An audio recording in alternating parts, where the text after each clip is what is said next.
إن الحمد لله نحمده ونستعينه ونستغفره ونعوذ بالله من شرور أنفسنا وسيئات أعمالنا من يهده الله فلا مضل له ومن يضلل فلا هادي له وأشهد أن لا إله إلا الله وحده لا شريك له وأشهد أن محمدا عبده ورسوله يا أيها الذين آمنوا اتقوا الله حق تقاته ولا تموتن إلا وأنتم مسلمون يا أيها الناس اتقوا ربكم الذي خلقكم من نفس واحدة وخلق منها زوجها وبث منهما رجالا كثيرا ونساء واتقوا الله الذي تساءلون به والأرحام إن الله كان عليكم رقيبا يا أيها الذين آمنوا اتقوا الله وقولوا قولا سديدا يصلح لكم أعمالكم ويغفر لكم ذنوبكم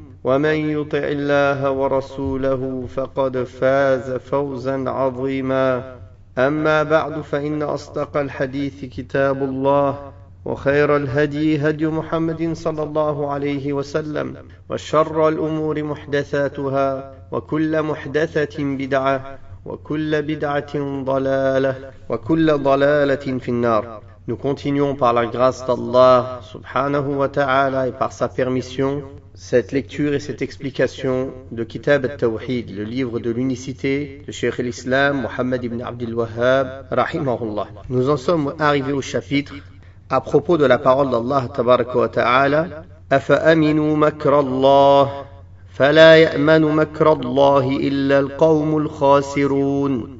Se sentent-ils à l'abri du stratagème d'Allah? Seuls les gens perdus se sentent à l'abri du stratagème d'Allah.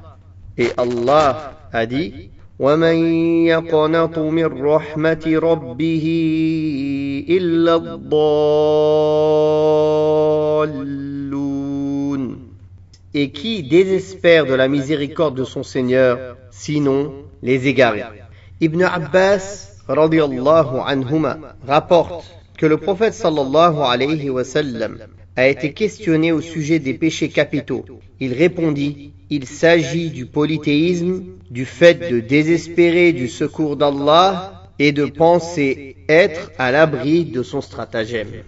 Ibn Mas'ud radiyallahu anhu a dit: les plus graves des péchés capitaux sont le fait d'associer une autre divinité à Allah, de penser être à l'abri de son stratagème et de désespérer de sa miséricorde et de son secours. Rapporté par Abdul Razzaq. Le titre de ce chapitre, en vérité, il est composé des deux versets qu'il a cités. أَفَأَمِنُوا مَكْرَ اللَّهِ فَلَا يَأْمَنُ مَكْرَ اللَّهِ إِلَّا الْقَوْمُ الْخَاسِرُونَ. Et l'autre, وَمَنْ يَقْنَطُ مِنْ رَحْمَةِ رَبِّهِ إِلَّا الضَّالُّونَ. Le premier verset, il est dans Surat Al-A'raf, verset 99, et le deuxième, Al-Hijr, verset 56. Ce chapitre, donc, il parle de ces deux versets, de ces deux caractéristiques, en raison de la relation qui lie ces deux versets et ces deux qualités. Le premier verset mentionne une des caractéristiques des polythéistes, qui est de se croire à l'abri du châtiment d'Allah tabaraka wa ta'ala, et par conséquent, de ne point le craindre. Penser être à l'abri du stratagème d'Allah découle de l'absence de crainte et du délaissement de celle-ci en tant qu'adoration. En effet, la crainte d'Allah subhanahu wa ta'ala est une adoration issue du cœur. Quant à la définition et le sens exact du stratagème attribué à Allah subhanahu wa ta'ala, il s'agit du fait qu'Allah ta'ala facilite les choses à son serviteur au point où ce dernier pense être en totale sécurité, alors que ce n'est qu'un ajournement éphémère du châtiment divin, ce que l'on appelle en arabe istidraj. Conformément aux propos du prophète sallallahu alayhi wa sallam, si vous constatez qu'Allah fait don de ses bienfaits à son serviteur alors que celui-ci persiste dans la désobéissance, sachez alors que ce n'est qu'un ajournement éphémère du châtiment divin. De plus, Allah subhanahu wa ta'ala use de son stratagème contre ceux qui complotent pour causer du mal à ses alliés, ses prophètes ou sa religion. Le stratagème est ici un attribut de perfection, car il prouve la puissance d'Allah tabaraka wa ta'ala, sa capacité et sa domination suprême. Quant au verset où Allah tabaraka wa ta'ala dit, dans le sens « Et qui désespère de la miséricorde de son Seigneur, sinon les égarés ?» Ce verset nous informe d'une des caractéristiques des égarés, qui est de désespérer de la miséricorde d'Allah subhanahu wa ta'ala. Il découle de la compréhension de ce verset que la caractéristique des gens pieux et des bien guidés est qu'ils ne désespèrent pas en la miséricorde d'Allah. Car associer crainte et espoir est une obligation religieuse si l'on veut que l'adoration soit valide. Mais lequel de ces deux sentiments doit prévaloir sur l'autre dans le cœur? Cela dépend du cas de la personne. C'est la crainte qui doit prévaloir dans le cas d'une personne en bonne santé et qui commet des péchés. Et c'est l'espoir dans le cas d'une personne malade dont la fin est proche, ou dans le cas d'une personne qui craint de mourir. Quant aux personnes vertueuses qui concourent au bien, les deux sentiments doivent avoir une intensité équivalente dans le cœur. Allah tabaraka wa ta'ala dit dans Surat Al-Anbiya verset 90, إنهم كانوا يسارعون في الخيرات ويدعوننا رغبا ورهبا وكانوا لنا خاشعين. Ils concouraient au bien et nous invoquaient par amour et par crainte, et ils étaient humbles devant nous. Donc on voit ici que ces deux qualités, qui sont des actes du cœur, vont de pair, et que l'une ne va pas sans l'autre. La crainte et l'espoir font partie de la complétude obligatoire du tawhid. S'il venait à manquer, alors c'est cette complétude obligatoire qui viendrait à manquer. Par contre, s'ils sont absents complètement, ils ne sont absents complètement que chez un mécréant.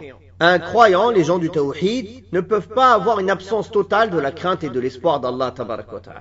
Ils peuvent avoir une diminution de celle-ci, mais une absence totale serait une preuve de leur mécréance. Le hadith de Abdullah ibn Abbas, qui a été rapporté par Al-Bazzar et Ibn Abi Hatim avec une chaîne de transmission acceptable, où il rapporte que le prophète sallallahu alayhi wa sallam a été questionné au sujet des péchés capitaux. Il répondit, il s'agit du polythéisme, du fait de désespérer du secours d'Allah et de penser être à l'abri de son stratagème. Le désespoir découle du délaissement de l'espoir en tant qu'adoration. Quant au fait de penser être à l'abri du stratagème d'Allah, cela découle du délaissement de la crainte d'Allah subhanahu wa ta'ala en tant qu'adoration. Or, la présence commune de ces deux formes d'adoration dans le cœur du croyant est une obligation.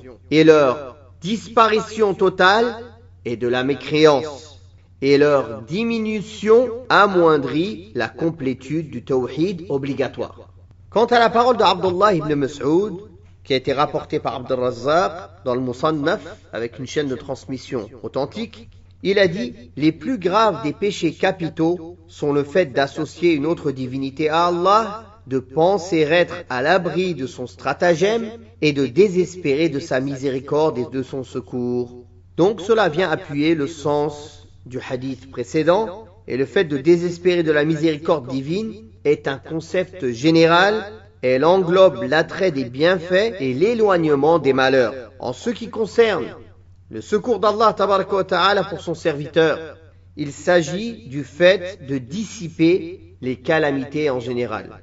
Puis le cheikh, comme à son habitude, a cité les points à retenir de ce chapitre. Premièrement, l'explication du verset de Surat Al-A'raf, donc le premier verset. Deuxièmement, l'explication du verset de la fin de Surat Al-Hijr, donc le deuxième verset.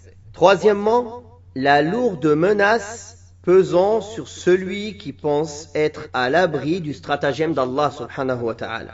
Quatrièmement, la lourde menace pesant sur celui qui désespère de la miséricorde d'Allah. Nous demandons à Allah tabaraka wa ta'ala de nous octroyer sa crainte et son espoir et de nous des bons monothéistes et des bons croyants. Wallahu ta'ala a'la wa a'lam wa sallallahu ala Muhammadin wa ala alihi wa sahbihi wa sallam.